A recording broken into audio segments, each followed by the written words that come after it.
Hi everyone and thanks for watching.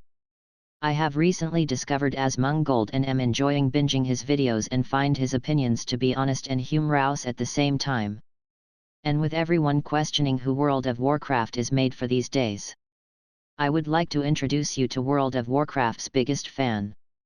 In her eyes every decision Blizzard have made or will ever make is perfect and content droughts are welcome times to catch up on sleep and maybe watch a show on Netflix.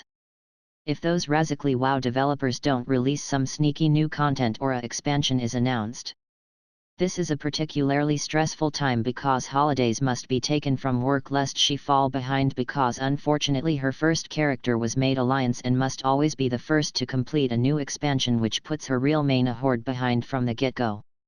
She has to restart her journey to greatness over again as soon as it ends to stay competitive on the character she mostly wants to play for the expansion. She also has a sick and twisted addiction to alts. She has 3 accounts each with approximately 40 leveled characters and 2 bank characters, Alliance and Horde.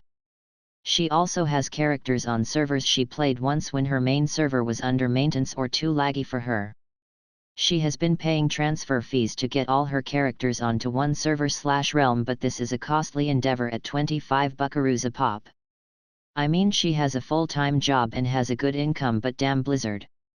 She is paying for 3 accounts as I gave her my account when she hit the milestone of level 20. And got another account myself which she later took over. And she bought another account for someone who didn't even play games so kept it herself. Each character has a backstory and a carefully constructed character creation process. And it doesn't even matter if she has 6 ice mages because they all get spec'd differently. Usually somehow all suboptimally because WoW rewards guide reading which she has no time for. She has an order of characters to level for each expansion and hates playing rogues. So her 3 rogues are usually leveled with tokens and as little effort as possible and last. I suppose I should start from the beginning now. I am well past that point. WoW's biggest fan is my mother. This is sad for me as I was an EverQuest player. I started as a young healthy man with prospects for the future and a stable social life and job in 1999 and ended up a miserable unemployed fat mess with health issues and living with my mum in 2004. I thought EverQuest 1 rating was a brilliant idea, and if you were dedicated enough you could really get credit from people who saw your badass swords and armor as the passed by you in the game. Or they inspected you drooling over the day they would get that armor. Lapping up the attention from people who wouldn't even look at my name, just the gear, but the costs. In EverQuest 1 there was no instanced content. You wanted a kill on a dragon, you raced to max level, scrapped together the best gear you could and then attempted and learned the bosses. Although EQ1 is an older game and mechanics were simple, get good enough gear, tank and spank or cheat and exploit, but let's not even start down that road. Once you had the advantage, your guild then dominated the server, you were number 1. Woohoo victory, but it was the ultimate defeat. You then needed to actively keep other guilds down by timing and slaughtering every single thing that spawned. And get there quickest by having an army of bards leveling an army of mage call of the hero bots to park in spots so you could skip all the hours of respawning trash mobs and get to the juicy bosses which actually progressed you.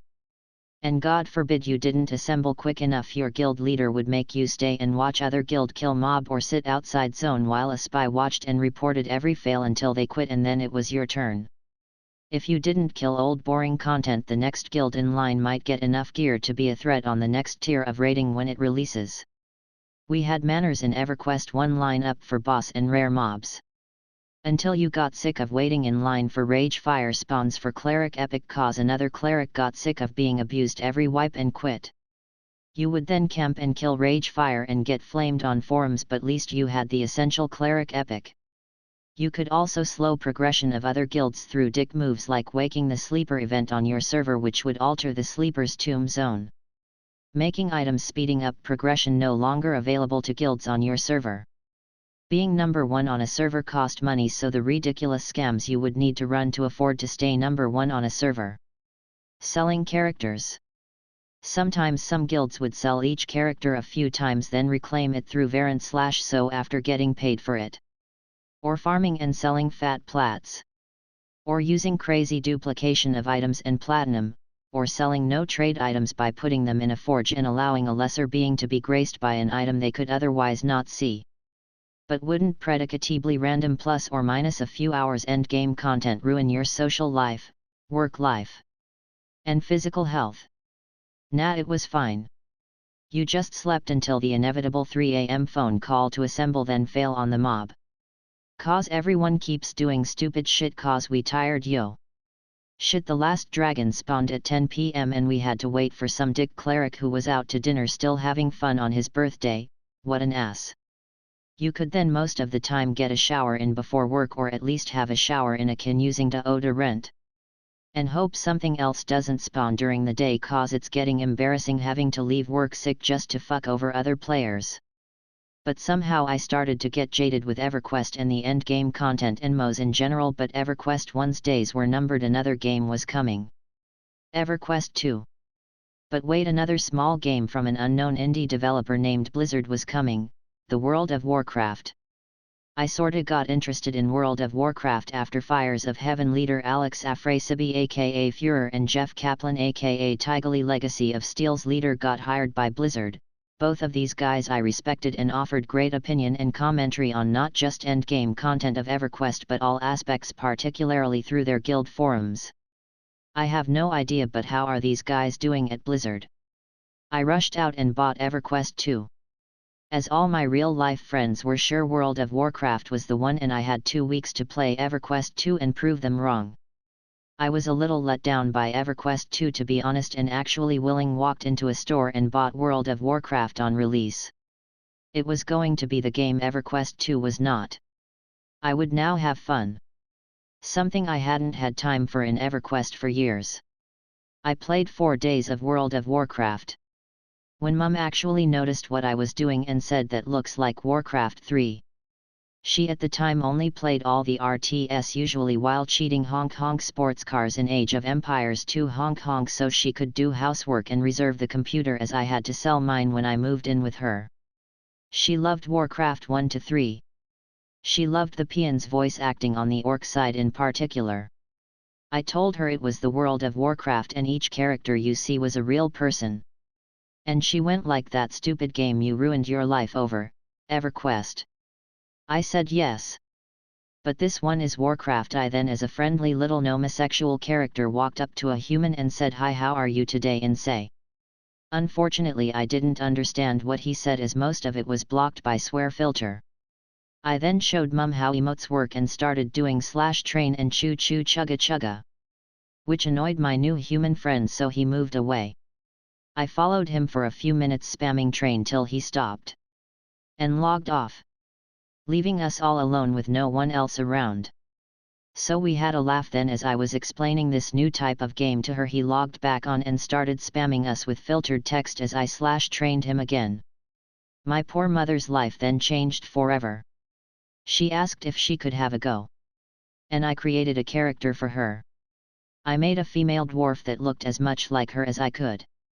And I couldn't think of a name for this throwaway character. So as my mother's name was taken, I added DORF to the end of her name, made her a hunter, and a new era began. She took the next day off work and played constantly. Eating at the computer desk. After a few days of long hours after work into the wee hours. And reaching the monumental level of 5, mostly from exploration as she wasn't good at the fighting. Then she encountered her greatest challenge in the game. She accidentally, when running from a mob, ran into water. She could not get out. She struggled on the keyboard and mouse. Screamed at the monitor. But would just swim up and down. Or around in circles. Sometimes drowning. She would sometimes have to wake me at 2 AM to get her out of a pool of water. Because she wanted to get to bed as she had a rough day dying in World of Warcraft. But after 2 years finally conquered water and now is a happy swimmer in World of Warcraft. Fast forward nearly 20 years. Today. And every patch has been a godsend. And every expansion keeps getting better. I will admit my mother is not the greatest player but also not the worst player. She doesn't raid much since the guild in which she met her husband of now 12 years disbanded, then reformed without her when her husband quit the game. She caught on that she was a liability. In a raiding scenario, she has more emote macros on her bars than spells and abilities. And not all of the spells and abilities fit. Especially the ones she isn't sure what they do anyway. She is a strong independent dwarf who don't need no guild though. She loves PvP, especially Alterac Valley. I'm not sure she has ever gotten a kill, as she is more a morale bringer and just charges blindly into the other team spamming emotes. She gets so excited by using her brain in PvP, and she will try and lead enemy players away from the main group by baiting them and making them chase her a long distance. She screams and yells in excitement like a cowboy on a bull in real life. She gets just as excited by solo questing content and knows, dare I say, most quests in the game by heart, and she speaks the words of every cutscene along with them. She loves looking for raid, as she can participate in a judgment-free environment with random strangers and get to see all the neato story and cutscenes. Without pressure of trying to raid in subpar gear with subpar specs and no add-ons in a stressful environment as people's sleep is often on the line. She occasionally groups using Group Finder and has done most dungeons in the game normal mode successfully as a DPS. She most of the time is lowest DPS in group below healers and tanks, but only sometimes do people even mention it in normal mode dungeons. She sometimes successfully clears dungeons as a healer when another healer in group like a prot or RET paladin. But never as a tank. I have played on and off over the years with my mother usually helping level her army of outs. Cause I'm curious about WoW's story and new evolutions in gameplay every expansion. Good or bad, and I actually like the art design of the dungeons. But when my mother is the tank in the group, someone will request a kick for her after first pack of mobs and it pains me, but sometimes I have pressed yes and agreed with some random other player's reason of retarded. I'd then wait for new tank and finish dungeon while mum bitched on Discord about being kicked for no reason and how the group was elitist, because they kept spamming go go go in chat while she discussed the important strategy for the first pack of trash. Unfortunately, I have noticed WoW Dungeons' pace has picked up over the years as my mother has gotten slower due to her age. And people while in vanilla would spend 10 minutes discussing sapping and sheeping the first mobs in Zul'Farrak. Now people want a non-stop run even on bosses and skip mechanics by killing mobs and bosses quicker. They don't even pull every mob in a dungeon for XP/loot, and they actively try and avoid some mobs or packs of mobs. Mum will try and pull everything to maximize her XP and loot intake in a dungeon, including the seagulls in Eye of Ashura. What else does she do in WoW then that makes it so good and designed for her? I taught her a fun activity called Pretty Princess, which I will admit World of Warcraft is the best of the best at. Collecting different armors and combining them into outfits. Matching them with your mount collection. Blizzard fricking nailed it. Thanks Asmongold for really bringing it to prominence in my eyes with transmog comps. Before transmogs, my mother would prioritize shaman gear usually on her hunter as it looked better, and would judge players on how they looked. She would always use a gun and used to make fun of night elves who use bows. She still hates night elves to this day. She obviously loves collecting mounts and running old dungeons even when she has the all transmogs and mounts from them. She loves trying to do achievements, but she has trouble with a lot of them. But doesn't find it fun to buy achievements from guilds and companies. But will make exception for achievements linked to mounts. Her account has been stolen and cleaned out multiple times because she will give her info to shady companies to log into her account and level her characters or enter her Blizzard login on a dodgy page so she could win a Murloc plushie. Which she has anyway. But she likes Murloc's Mgwurl. This hasn't happened recently because she learned her lesson, and most companies and guilds that offer these services are less shady these days. Mum loves Blizzard because they always restore her account and items. The first time she logged on to naked characters with no gold was the first time I had seen her cry in years. She also loves teaching the grandkids how to play WoW. At Christmas my nephew was born, and at Easter Mum had to be stopped from buying him a WoW account. She spent time with him on her lap, leveling his character, getting ready for when he can play unassisted. Not like these other grandkids who got bored doing dungeons and raids with grandma. And like Xbox, Fortnite and Roblox more. She will sometimes have to delete a character to create a new alt or a new character for a new grandkid. Even with 3 accounts you can run out of character space easy. She even has 2 computers and monitors on her desk, and a laptop. So she can play 2 or 3 characters with anyone who wants. Or if she really stuck 2 or 3 box so she can kill with one character and skin with another because the skinner is a rogue and in her eyes they are a very weak class and die a lot. Her desk is cluttered with World of Warcraft merchandise and a Thrall figurine sits front and center as her pride and joy. My mother loves the Blizzard store and that you can buy mounts and pets and toys with real money. She owns them all. She does this because she believes if she makes Blizzard richer by buying dumb mounts she probably won't even ever summon, they will give her more content which she will love and it's worth it. Guess what, grandma, that content is more mounts you can buy. The huge disappointment she has in Blizzard is the physical goods shop. She owns everything and they never add new items. If anyone at Blizzard sees this, please add $700 statues of Thrall same as the Sylvanas and Illidan ones so my mother will stop asking me every other week to check the Blizzard physical store for it. Thanks in advance. She loves finding knockoff WoW merchandise and her husband have matching Alliance and Horde Secret Labs computer chairs. Despite my stepfather not playing WoW much lately. Yes, he has the Alliance chair he does play sporadically when he gets bored of Call of Duty every few years and hops on to skin and fish on my mother characters. My mother regularly cooks from the WoW cookbook for funsies. And it gives her another opening to talk with family and friends about World of Warcraft. Even if Blizzard do listen and the next expansion is good content for everyone of all different play styles, it will still be for my mother, the biggest WoW fan. She has started buying statues of dragons in anticipation of next expansion because Blizzard won't release official merchandise for her to buy.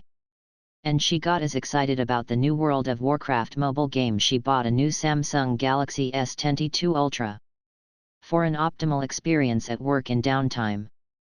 This is even after not liking any other modern Blizzard game including Hearthstone and Warcraft 3 Remake which she bought just for the World of Warcraft mount. Or Heroes of the Storm which had Thrall as a playable character. Her favorite character in all of World of Warcraft is Thrall. Peace out guys. If you like this video bring it to Asmongold's attention please, and if you love Thrall leave a heart in comments.